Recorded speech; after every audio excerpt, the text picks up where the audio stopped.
Join us, the Humanitarian Heartbeat Podcast, on a journey where we delve into the heart of the matters that truly make a difference.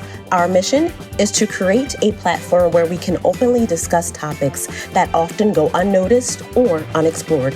We aim to shed light on these crucial issues and have meaningful conversations. We invite you to tune into our podcast, where we will explore the depths of these subjects and let our hearts guide the conversation. Together, we can create a space where everyone's voice is heard and where we can collectively work towards a better future.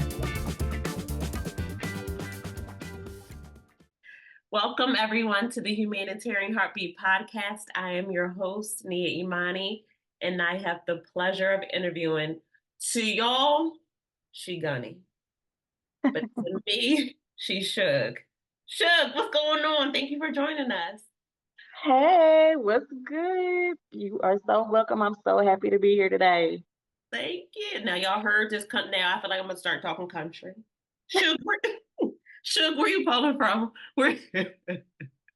I am from Enoree, South Carolina. Very small town. Very small. I rep that E though. All day. She's throwing gang signs, okay, to E. But this lady I don't know nothing about no gang signs. We don't know nothing about that down here. I love it. Listen, y'all. Listen to how powerful she is, right? She is known as Gunny, but I'm going to give her a professional name. Shogunny McBeth-Alexander is known as Gunny or Shug, is a woman of many roles. She is a devoted wife, a phenomenal mom, dedicated nurse practitioner, successful entrepreneur, and resilient breast cancer survivor. Hailing from Enoree, South Carolina, like she said, y'all, Gunny's life is deeply rooted, deep south. Gunny's life is deeply rooted in her faith in Christ, guiding her through each facet of her journey. Marked by an indomitable spirit and unwavering determination, Shug emerges stronger from every challenge, becoming a beacon of hope and inspiration. Her personal experiences serve as a wellspring of encouragement and support for others. Whew, we're not done, y'all. As a nurse practitioner, her commitment extends beyond profession. It is a calling. Driven by a mission to make a difference, she approaches her work with remarkable compassion and empathy, impacting lives profoundly. Y'all, we not done. Let me flip this page. Juggling professional responsibilities with entrepreneurial, if I can talk, with the entrepreneurial ventures. There you go. Thanks, guys. Gunny showcases exceptional multitasking abilities and unwavering commitment to her goals. As a breast cancer thriver, she displays incredible resilience, using her journey to raise awareness and support others facing similar challenges. Her narrative is one of survival, strength, hope, continuing to inspire others with courage and determination. Above all, Shug is a woman of deep love, offering inspiration, encouragement, and support to many. Notably, she's the VP of the Byrd Cancer Education and Advocacy Foundation. In this role, Shug actively contributes to the foundation's core values centered around empowering individuals facing cancer. She acts as a bridge connecting patients with crucial support and resources, ensuring that every patient can assess and access and relevant information is a priority. She plays a pivotal role in guiding patients toward the resources essential for to effectively combat cancer, underscoring the significant impact she makes as a leader to fight against cancer. Wow. You done brought me to tears over here, honey. Who is that? It's you. Okay. Yes, ma'am. Those that are listening like via Spotify, Apple, whatever, you don't see how young, and she is young, but she looks younger than, okay, she looks like a baby. Those who are watching this video, Shug, you look like you're 18. How in the world were you diagnosed with breast cancer? Tell us the story. My goodness. And so that is a story all on its own. Being a young African American woman diagnosed with cancer before the age of 40 is such a tremendous thing to deal with. So we'll start from the beginning, guys. If you got a little time, pull up the seat. We're gonna have a little story time about how this all kind of went down. So this would have started around March 2021. I was normally working about 10 hours, I believe, a day.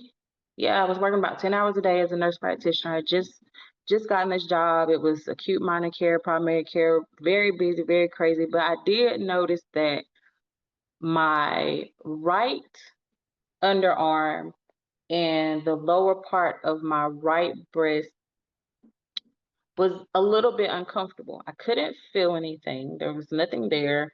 I didn't have, what you normally hear of, like the dimpling in the breast. I didn't have my nipple wasn't going inward. I didn't have any discharge, any bleeding, none of that. It was just a uneasy, like kind of an aching feeling, like I had been maybe doing a arm workout for too long.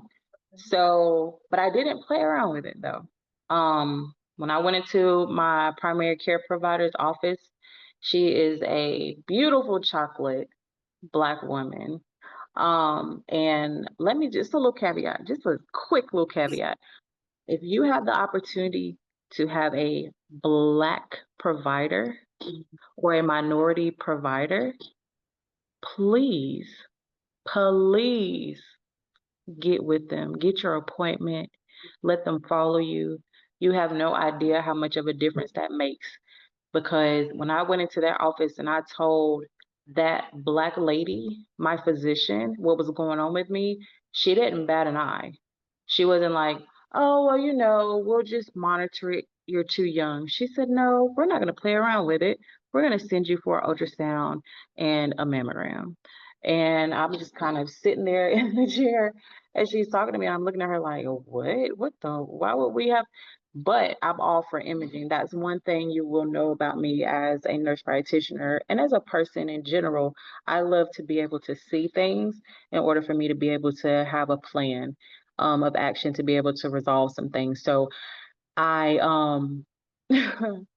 wow. So I left from there, had that imaging done, imaging clear. There ain't nothing. There ain't nothing on none of the imaging. All the imaging is clear. There wasn't anything that was even suspicious that they could see. So she put me on some meloxicam, which is an anti-inflammatory, for about 7 days or so, and I felt better. And it wasn't until this was March of 2021. It wasn't until August of 2023. I walk into my OBGYN's office for annual visit, or it's actually tri-annual visit now. They want you to only go every 3 years. The insurance companies, man, they sure will try to figure out a way to continue to grab them coins, but end up giving you less and less care. We paying the same premiums that we've been paying since forever for annual OBGYN appointment. But you know what? That's like, let me get off my little soapbox. Okay, we telling my story. No, because you're right.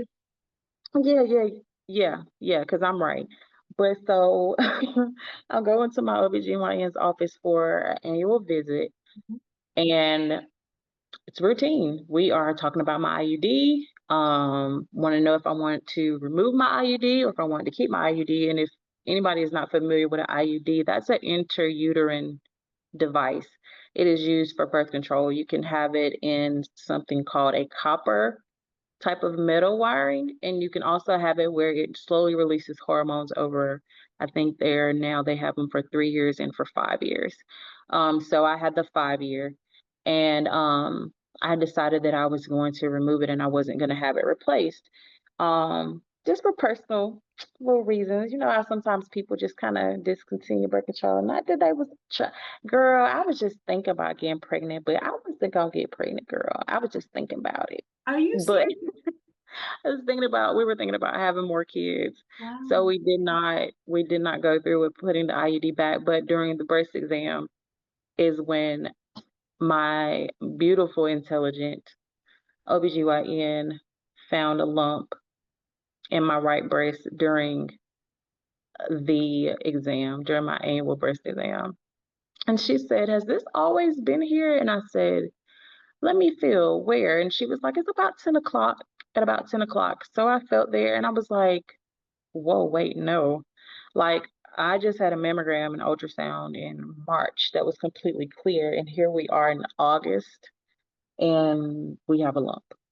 So I was terrified.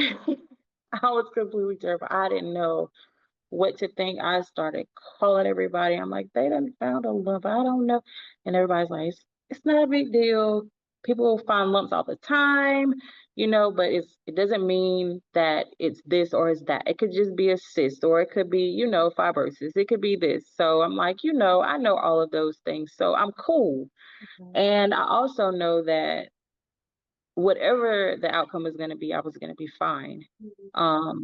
Because I serve a God where things like that, they may frighten you for a while, but at the end of the day, I know that whatever the outcome was going to be, I was going to be fine. But that didn't mean that I wasn't scared out of my mind, being faced with the thought of your own mortality.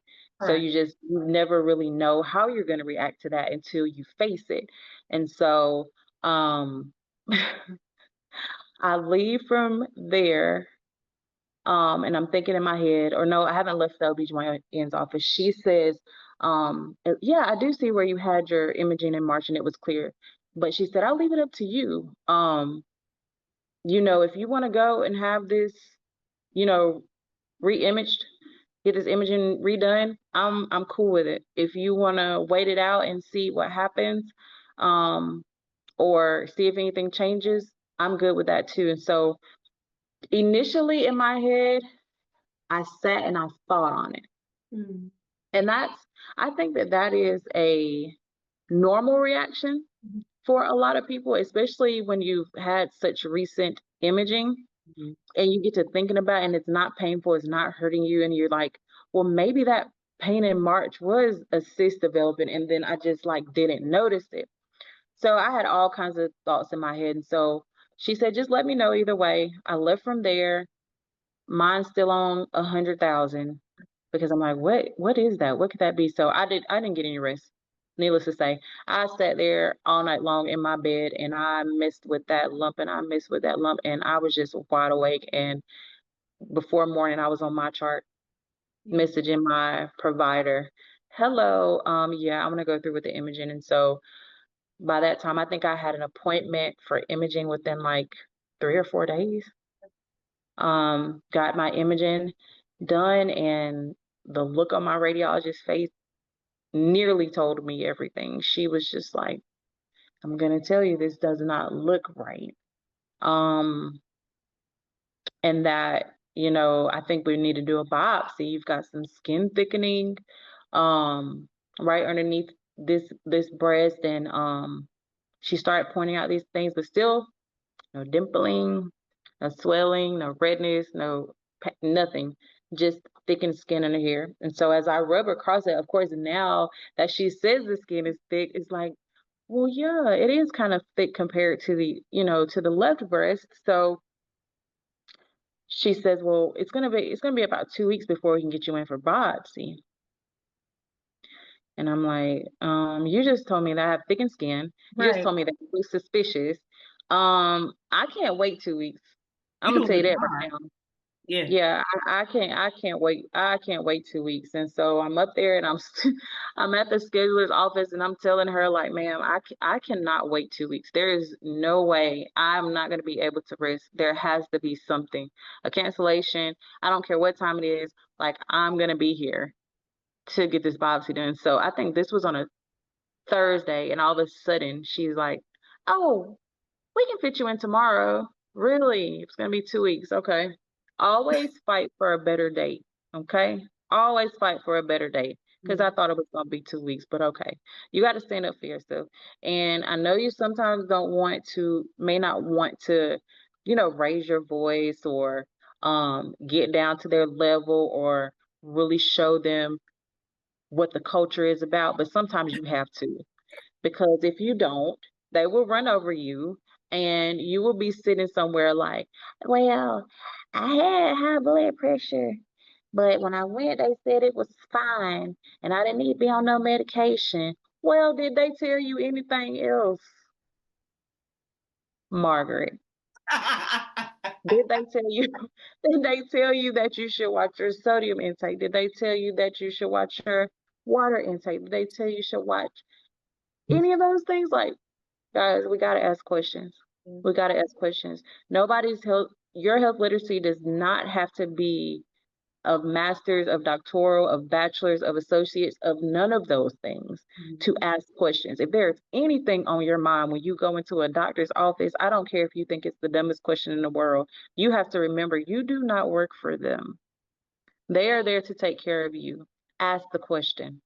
And if they give you problems, there's always another provider, whether it's in that group or not. Leave it. Take off. Keep it moving.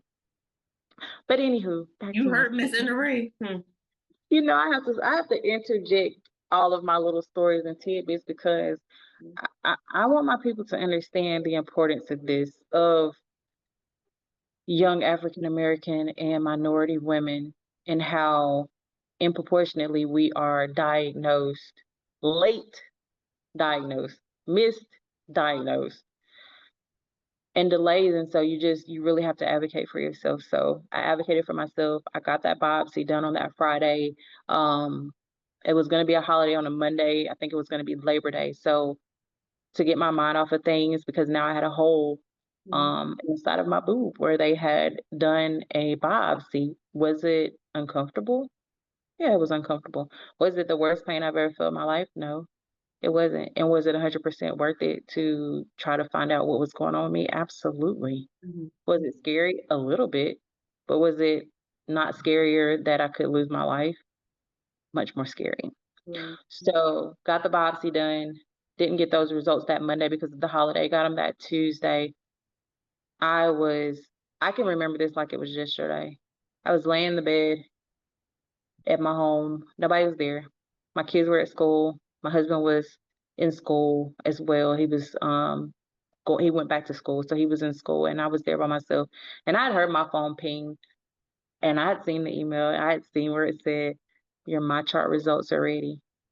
But there was no way I was going to open that while I was home by myself, for one. And plus, I wanted them to call me and explain to me what they were seeing and what was on the results. I just didn't want to take it into my own hands and then overreact or, get to acting crazy because I don't know exactly what I'm looking at because I feel like I should. But anyways, I got a call shortly after that, maybe 20 or 30 minutes after I saw the email. I got a call from my OBGYN. And it was Chris, and Chris was like, hey, she was like, I don't know, did you see your results? And I said, no. She said, has anybody called you? And I said, not yet. She was like, well, I saw the results pop up and I thought I would go ahead and call you and let you know what the results are. And she said, well, Gunny, it is breast cancer. And I was like, what? You said what? Like, I thought I was, and then it was like, I was numb. It went completely numb. And she's talking to me and she's telling me about how fast things are going to go and how things are going to be all right. And they're going to take really good care of me, but things are going to go really fast and there's going to be a lot of appointments and a lot of providers. So she got me ready for that part at least. But I was so overwhelmed by the news that I couldn't even really breathe to even talk to her. So I kept it together while I was on the phone with her. I actually didn't drop a tear while I was on the phone with her. But when I got off the phone with that lady, I mean, she might have heard me before she even hung up the phone. I think I probably screamed to Mars at that point. And I thought, how am I going to tell my husband and my children? Yep. And that was my story. And, I notified everybody and started getting the troops together because it was time to march. So how old were you when you were diagnosed? I was 34 years old. I was diagnosed on September 7th, 2021, and I turned 35 on October the 4th. So it was the month before my birthday, 35th birthday. And how was that conversation with your husband? With my family. With your husband first. Like, how was that? Yeah. Oh, wow. So I didn't call him, of course. He was in school. I didn't want to call him and he freak out in a frenzy. And you know how Black folks is. We ain't gonna call nobody and let them know what's going on. You got to come to the house because we gonna be too nervous that you're gonna wreck or something gonna happen. And you got to wait. We gotta wait. Big stuff. People call you on the phone and they're like, you need to get home. And you be thinking to yourself, man, what bad done happened that I got to get home? So I just waited for him to get there, and he came through the door. And I had this little cozy corner in the couch, a sectional, that I was always sitting in downstairs because I had a big bay window and all the light would be coming in, and I would just be sitting there, just chilling in my little cul-de-sac. And he came in and he was about to say, his normal what's up and everything, and he looked at me and he knew something was very, very wrong. And he was like, what is it? What is it? What is it? And I'm just looking, I'm in silence, but I'm so boiled up in tears. And I know that I probably looked a hot mess because I had cried and I was still crying. And I told him it was cancer, and he dropped to his knees. Yeah, it took the air out of his chest, literally. And that's a big man. That's a big, strong man. That's a big, strong man. And news like that can really knock the knees from under you, knock your legs from under you seriously. Buckle your knees is what I was trying to get to. But yeah, so that was how that went. But he also wanted another plan immediately after. And so I felt like the support was definitely there. I never really had a doubt that it would be from my husband, because me and my husband, we are so tight. We might, we do our fussing and fighting and all that stuff for, married people do, but at the end of the day, that's my dog. That's my best friend. I love that. I'm so blessed. How, as a parent, a mom may be listening to this and she just found out her diagnosis. Yeah. So how did you tell your children? Right. Did you tell your children? Yeah. So with my kids, it's never easy. Well, with kids, period, it's never easy to hide things from them. They're always listening.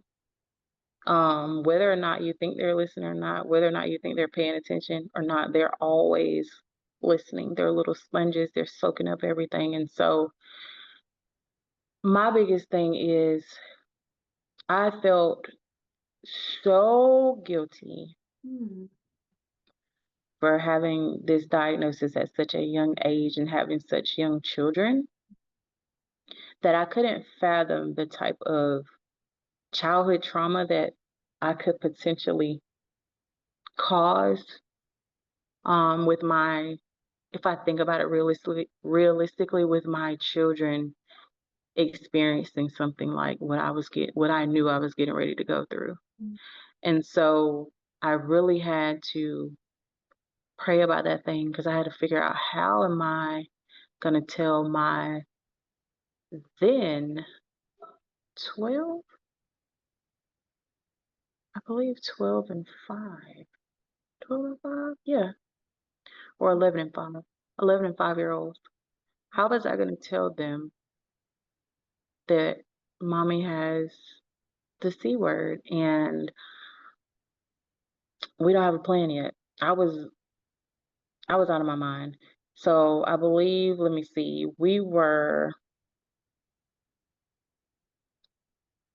I'm sorry, Nia, got a quick little pause. It took me back for a second just to that kitchen table conversation. It's different. And that's the way I did it. And I know that's pretty traditional for our culture, is to sit down at the kitchen table and have a conversation when it's a serious conversation. And that's when kids know it's a serious conversation. Because when you shouting at them or you talking to them when they in their room or they watching TV or something like that, they know that that's so informal. You're kind of passing through. You gonna get out the way. You gonna come back and you ain't even gonna remember what you said, so they ain't paying you no attention.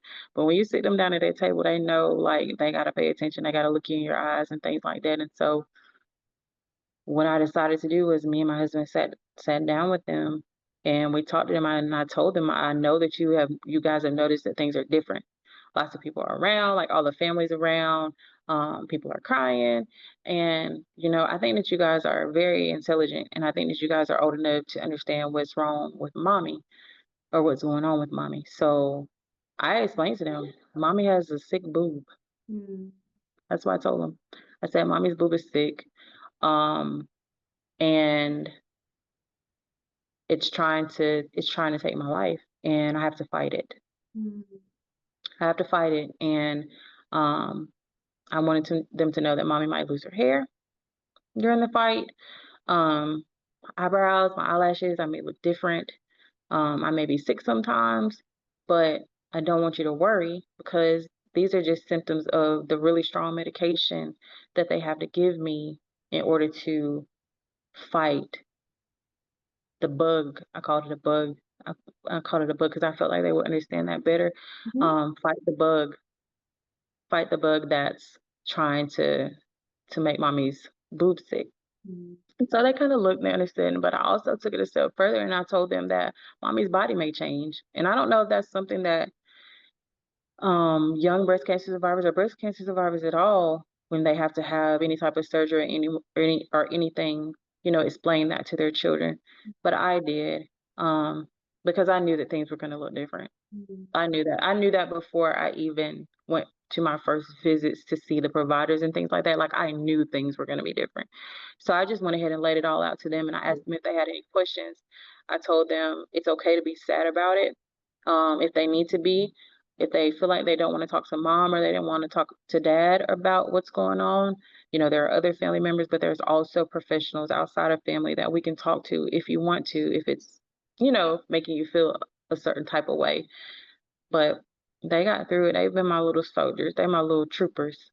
They do anything for their mama. They love their mama. But they have seen their mama go through a lot of things, but they are so strong. They are so very strong. They're stronger than me. I was going to say they get it from you. Man, they are stronger than me. They don't even know that apart from their dad, they are like, they are up there on the reasons to live list. You know what I mean? Like, they have no idea how precious they are to me. Or maybe they do, because they do look at me with them big brown eyes, and mommy just is like, melted. You can have it, so maybe they do know, but they've never treated me differently. That's the best part about it.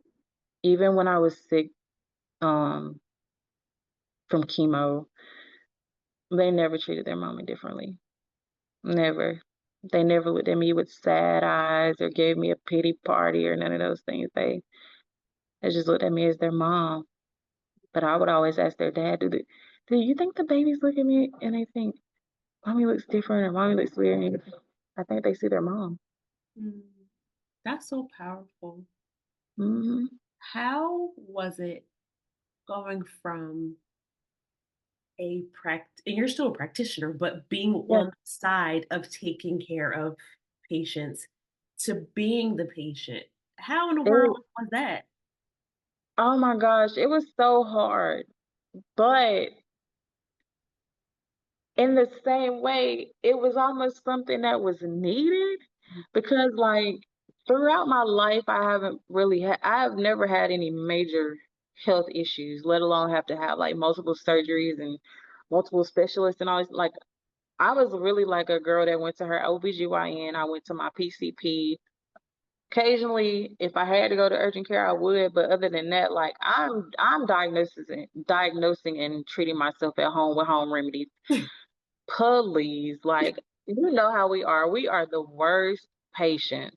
We are the worst patients. So I had to remember that too. They always say nurses, nurse practitioners, doctors, PAs, they always say, anybody in the medical field really, they always say that we are like usually the worst patients. So I knew that I could become very, very like, how you say, like, I don't want to say the G word, but Yeah. I could really up the vibe if that makes any sense. And that was what I was if I could be honest, I was really afraid that like I was gonna go off on somebody really bad. Really? And yeah, because my emotions were all over the place. Mhm. And I had been so like solemn and so like stoic for a few days, I think, before I went to see the specialists and things. And I thought to myself, like, are you gonna blow? Like, is something gonna happen where you're gonna wake up and get like angry? But I didn't. And so I didn't have anything to, it started just feeling like I was in fear. Like Yeah. a lot of the decisions that I made, to be honest, were out of fear. So sitting down with my specialist and things like that, it was a trip because it's like a lot of the things they were saying, it was like, yeah, I know what that means and that means, but it was great to have somebody to sit down and try to put it together. But I also didn't sit there and try to be like a know-it-all. I really let them speak to me and tell me, and then if there were gaps and things like that that I wanted to fill in or I had questions about, I would do that. Um, I found it really, really, really important to take notes, to bring some type of device to record, because even though you think that you'll be paying attention to everything, you'll be hearing everything that they say, you won't. Um, but being on the other side of it, Nia, it's a trip. It really made me feel like I felt like I was looking through the eyes of countless patients that I had taken care of that had cancer, and remembering the things that they explained to me in those different visits about all the doctor's appointments and all the labs and all the medications and things like that, I would always have more sympathy than for them, but at that moment, all I could have was empathy. Mm. I was starting to understand what it felt like to be a patient with a chronic illness. And that wasn't fun because there are so many different pieces that go into a care plan. And I'm sitting there in my head and I'm like, yeah, because we need to look at not only meds, but we need to look at my physical activity. We need to look at my dietary. We need to look at, what kind of things we can omit that could be causing this or could be causing that. And so, yeah, it went up there. And so then as a patient too, I'm sitting there questioning and I'm like, what's my past medical history to where this would have happened? And I'm like, I've asked how many patients what their medical history is, and they sit down and they give me this and they give me that, and then sometimes they're like, but I don't know about such. And I used to be like, how don't you know about? But then I thought about it. Well, how don't you know? Mm. I didn't know. I had no clue. I knew tidbits of my family's history of cancer, but I only knew not even the tip of the iceberg when it comes to my family's medical history, specifically on my mother's side. And so as I'm sitting there and they're asking me questions, I'm starting to pull things and I'm thinking, well, my auntie had said that she thought she had, but then they took out everything and she didn't have no treatment and everything was great. And I'm like, what did she have? You know, like there was no explanation. Like, we really need to be able to take these words, all the vocab is so important, or the medical terminology is so important to know, even if it's just knowing like blood pressure, instead of the pressure, or hypertension instead of the pressure, diabetes instead of the sugar. You know what I'm saying? Just those little things, because those things get lost. They get lost in translation. So my great grandmother could have been like, yeah, she had that thing where she lost a lot of weight, but we didn't know what had happened to it. She passed, but we didn't know it was cancer. No, she got real little or diabetes. I mean, it was something, but a lot of time, and then it goes down, and then you get to my mom, and she's like, I don't know. They just said, she passed away, and then you're lost in translation, and you don't know your genetics. You need to know your genetics, and you need to know your family history in order to start to look into your genetics. You need to know a little bit. And if you don't know anything, it's okay still too, because they have genetics counseling for that as well. So don't get discouraged if you don't know exactly, who your family is or any of those things. Because a simple blood test can tell you all of those things that you need to know regarding your genetics, especially if you don't know who your biological parents are. So I don't want you to ever feel like that's a reason to not do that. But yeah, it was definitely a trip. But I was blessed all the same though. I was blessed because I had a little bit more healthcare literacy than the normal person has. So I was able to really push for things and really help to take care of myself. But that has been my thing ever since I was younger. My family will call me because they know that I'm an advocate for them, and we're gonna find out what's going on. So that was something to have to advocate for myself as a patient, but we got through it. We got through it. What is that conversation like with God? I read in the Bible before, and you even said it, you're a child of God. What Yeah, is that conversation like? I'm a wife, I'm a mom, like I'm 34 years old. Come on, what's going all on? of those, all of those things, and I'm thinking to myself, at the same time, I'm thinking to myself, you know what? Like, I don't think it's fair. That was the thing. I was like, I don't think it's fair because I have these young children and I'm married and I don't want to leave him and I want to be here to raise my kids. I want to see my grandchildren. Thinking all these things about how I want to be, but how I'm gonna be further ahead than where I am right now. And so I started talking to him about my frustrations. And my frustrations were actually really very selfish if I think about it. Hmm. Because it was I don't want it, I don't want it, I don't want it. Right?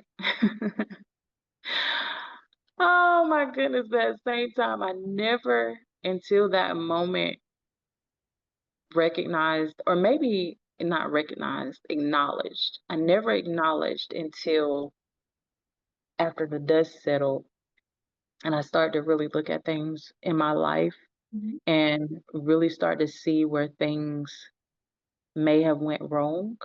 Hmm. And I thought about that was the furthest I was from my Lord and Savior during that time. It was. Wow. And I can honestly let that roll off my tongue because things are back to where they need to be now.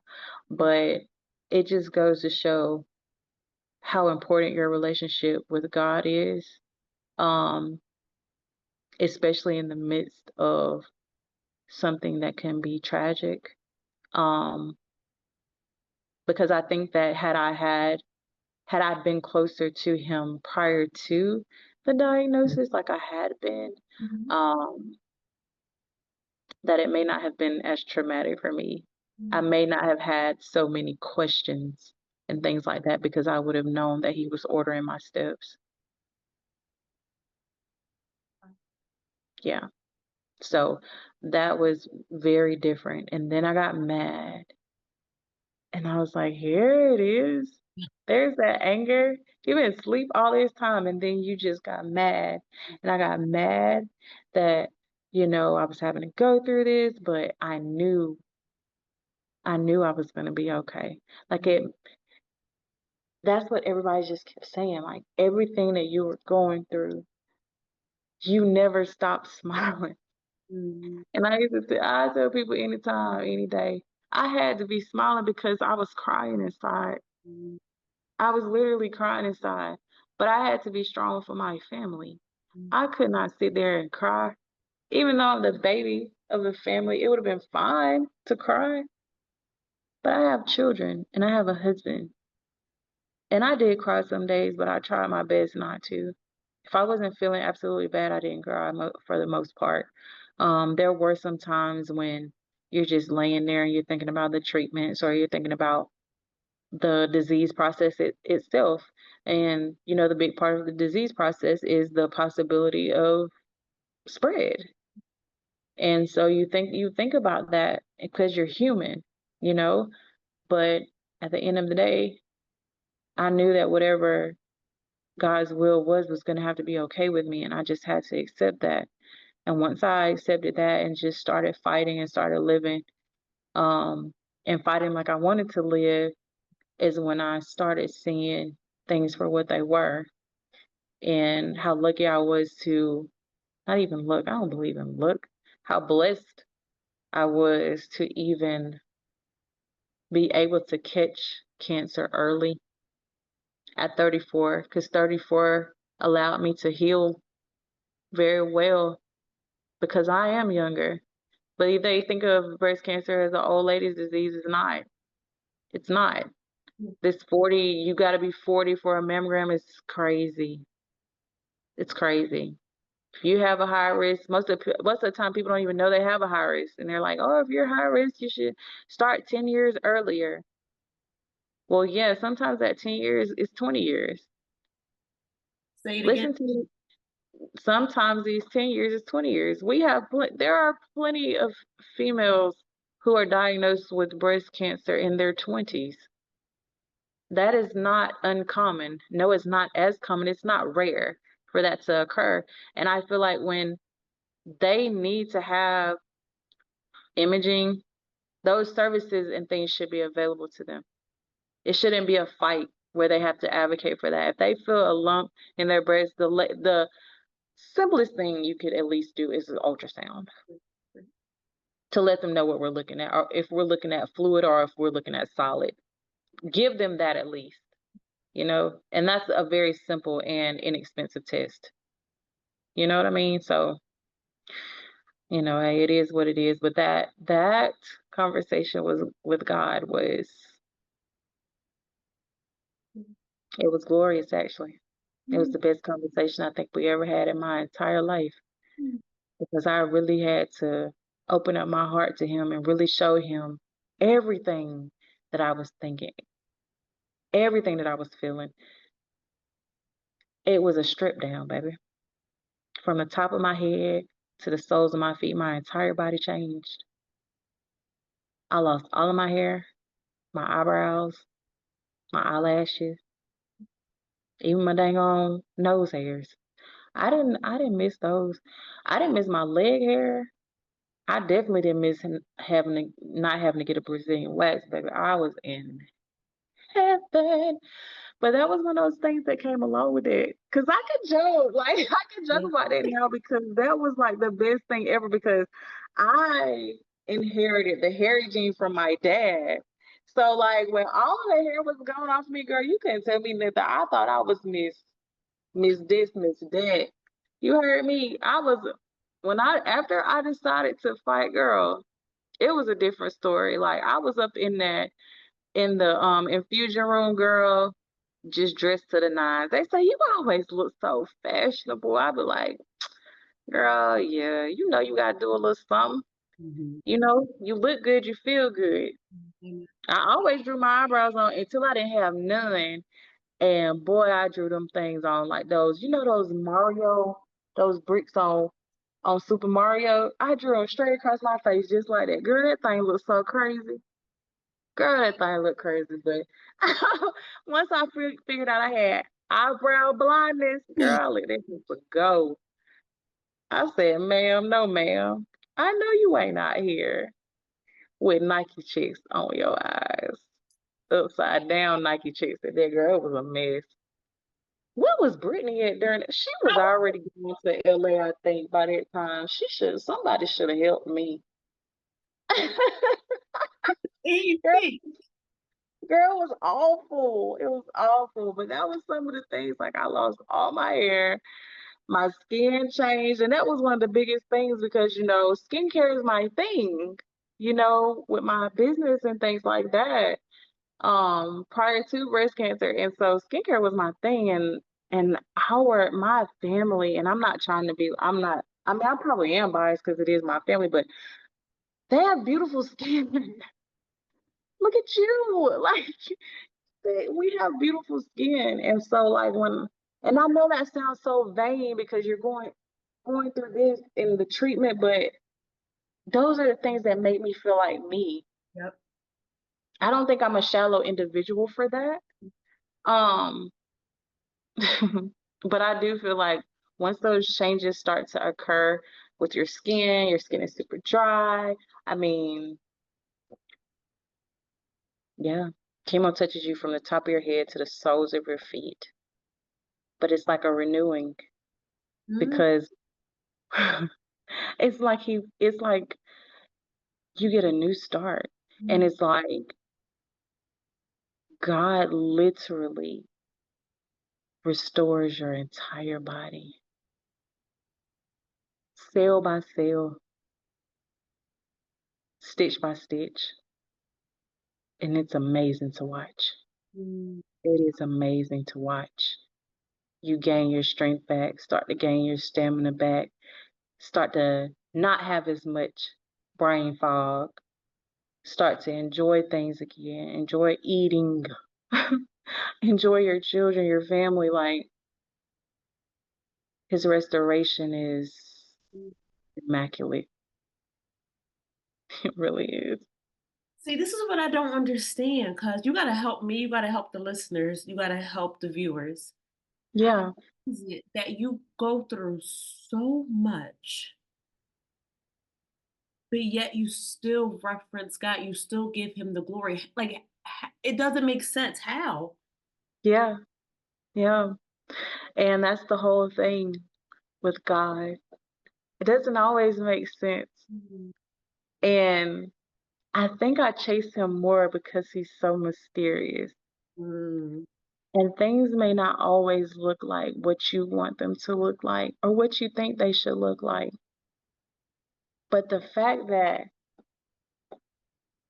that man gave his son for me and my sins, he laid down his life. And for that, I am so grateful because people like me, a wrench like me, I get to be saved because God thought I was worth it. A dirty old rag, he thought I was worth dying for. So how dare I not respect him enough to give him the honor, the glory, and the praise even through my sufferings? Because who am I not to have to suffer? Jesus suffered on the cross, and I think that I'm not going to go through anything in my life. That is an insane thought. And until you get that thought out of your head, you will never understand the power of God. If you think that you'll never have any sufferings, no trials, no tribulations, nothing's ever going to happen wrong, the skies are always going to be blue, the sun is always going to be sunny, the beach sand is going to be warm, baby, you are sadly mistaken. Because that's not what God is about. Mhm. There's a bigger picture, baby. This is temporary. But if I can show my gratitude to my Savior, even in the midst of suffering, Mhm. then baby, I made it. And I know I made it. That's a And word. I'm okay with that. Yeah, that is a word. You know how people like to say, Mama, I made it? Big Daddy, I made it. That's the Lord. Big Daddy, I made it. Mm-hmm. I made it. Because I'm going to be all right. Because I definitely don't look like what I've been through. Because he restored me. And I'm not talking about just looking at me from the outside. I'm talking about you pull up those labs, you pull up those images and things like that. Don't make me cry, Jesus. Mhm. Let me tell you something. He restored me. He's still restoring my personality. He's restoring me. And I have those days. You know I have those days. I have those days where, girl, I want a bed right. I want to lay there and eat popcorn and watch Netflix. And I do it too. Don't let me fool you. I said I want to. I do it. Mhm. But the one thing that I do have that God has provided me with is an amazing husband, two amazing boys, my amazing family. And those are the troops. Those are my soldiers.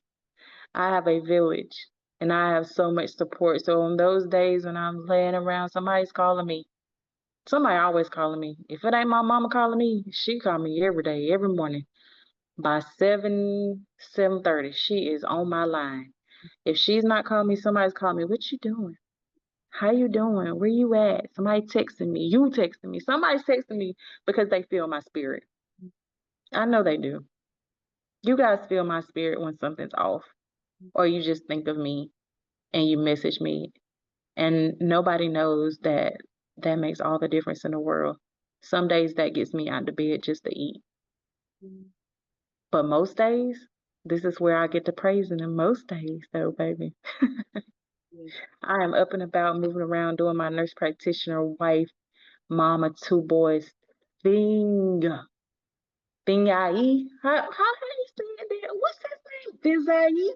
Girl, I don't know. Little Scrappy said Thingai. You know what I'm saying. Somebody said that. You know Auntie getting old. But anyway, yeah, I was doing my thing. I got that. What they say now? I got that aura. My aura big. I know that one. Oh yeah, clock that. Oh wait, yeah. Tell them about your business because I know listen, you said from the inside out because look at, I mean, not only is it genetics, but tell us about your business, girl.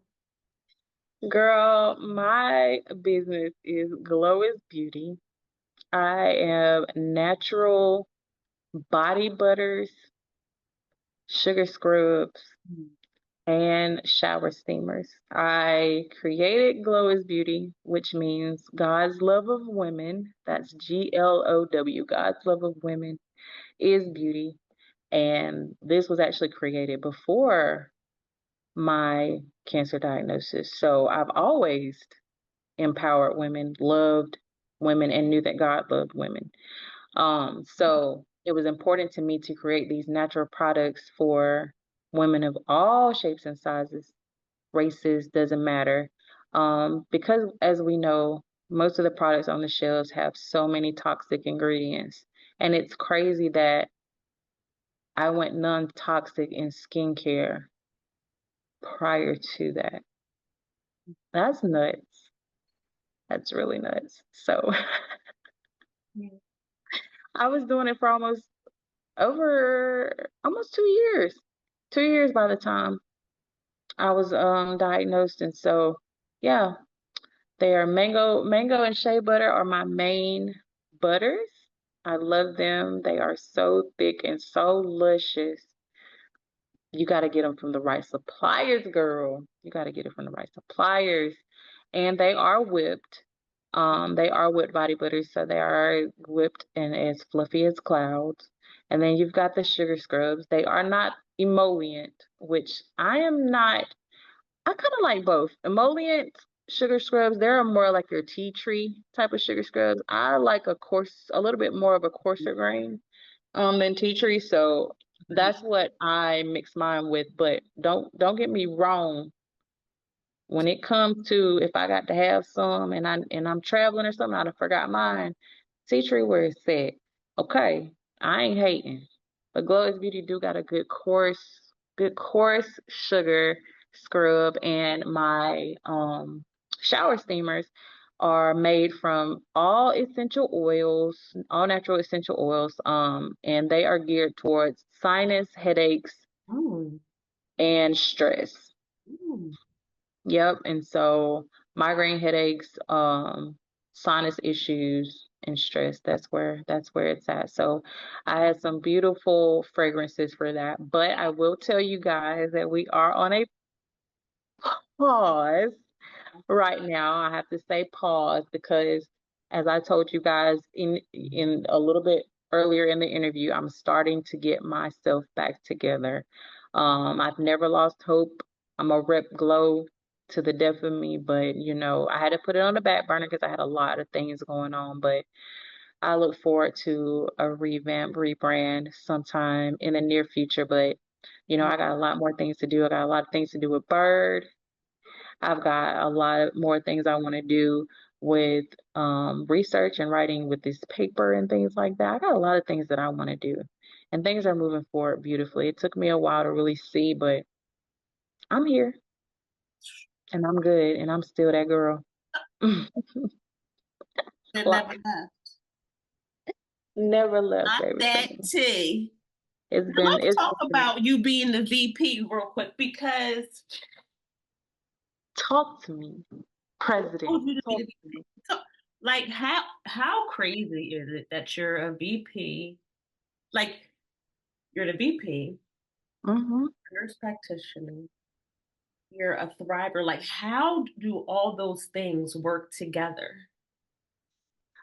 You know what?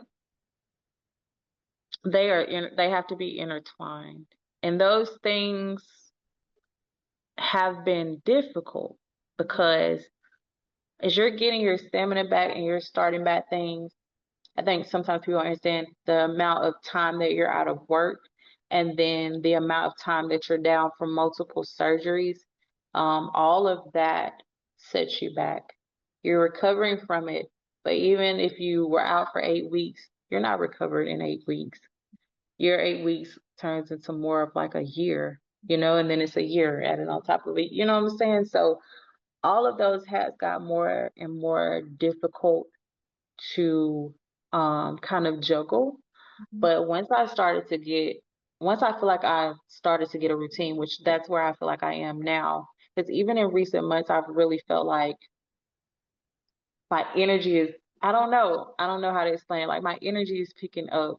I feel more motivated to get up and do things. And so I want to do more and be more for each thing that I'm kind of involved in. I see myself elevating in Byrd. I see myself elevating as a nurse practitioner. Of course, I'm going to do my thug thizzle when it comes to my kids. We're super elevated there.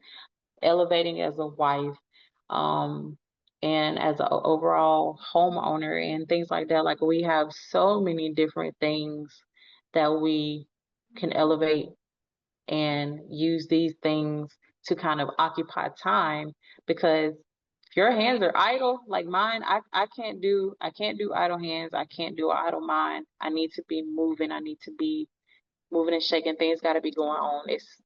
But I can't get overwhelmed, because then when I get overwhelmed, I shut down. So I just have to take it one day at a time and know that even though I'm just one person, I am one person that I can be spread a little thinner than I am sometimes, but I have to take ownership for that. And I'll always take ownership for anything that I feel like I haven't done my best at. And so I want to make sure going forward for 2025 it's already looking up. It's already looking up because we're already here. So we're already looking up. So 2025 is the year that I really start to show people like who I am, what I stand for, and how they can understand how relatable I can be when it comes to the different things that they're going through. Yeah. I don't even know if this is my last question. I think it is, but you just given all these gems. I'm gonna start calling you a pastor. Talk to me about the power of the pause. Like, it's okay as a Black woman to rest. Yes. Jesus rested Sunday, okay? Yes. Speak to that. Like, it's okay. It is. Listen to your body. Listen to your body. You'll know. And not specifically, I'm gonna reach out to some people in the back that's not saying nothing, and I know who you are because I'm one of them. Yeah, girl. Come up here a little closer. Let me tell you something. You bed right. I know you bed right, okay? You be in the bed. You be laying there with your drink and your snack and your Netflix or Hulu, Paramount Plus, whatever you use. You got that, you sitting there and or you on TikTok or you on Facebook, you scrolling. And you looking at the time go by and you ain't doing nothing about it. You just sinking more and more into that bed. And that's your comfort zone, right? Guess what? That's okay. Don't stay there, but that's okay. Have your time. If you need a whole day, take a whole day. If you need a half a day, take a half a day. Just don't stay there. Don't make it days, but stay there. Take a mental health day when you need one. Don't call out after the club so you can have some mental health days to take, okay? Do that. You know what I'm saying? But I want you to live your life and do you, but rest, okay? And hydrate. Drink water. Every time you think of water, drink it. Matter of fact, every time you say water, drink it. Where? So y'all see the medium, right? Right. You gotta have your water though. Like, but for real, I want to speak to that. Don't feel like you can't rest. Don't feel guilty for resting. I know what this is like, guys. You're gonna get to a point where your body's not gonna ask you to rest anymore. It's just gonna rest. And whether that means that is while you are, and I'm gonna be real with you, if that means that you're behind the wheel, if that means that you are at work and you just fall out, pass out, like you have got to rest and you have to be okay with that. And for the people that are telling you that it's not okay for you to rest, maybe they need to rest. You know what I'm saying? Ask them when's the last time they had a nap, because they cranky. You know what I'm saying? Over there. So move them on to the side. But I want to speak to that because as women, a lot of times we don't think that we deserve to rest. We think that we should wear all these hats and just keep going. And then the next thing you know, we done kept going into our grave because we taking care of everybody but ourselves. Rest is a form of self-care. It doesn't matter how many expensive brands of face skincare things, facial creams, SPFs. I don't care what you got. It don't matter. None of that is as good as your rest. And none of that even works without your rest. Have you ever noticed that you use the most expensive skincare and you would think that your skin is supposed to look much more vibrant and supple and things like that, but it looks dull? Your body needs time to turn those cells over, and that is during a rest. Rest, baby. Okay. I just said rest. I just said rest. They need to rest.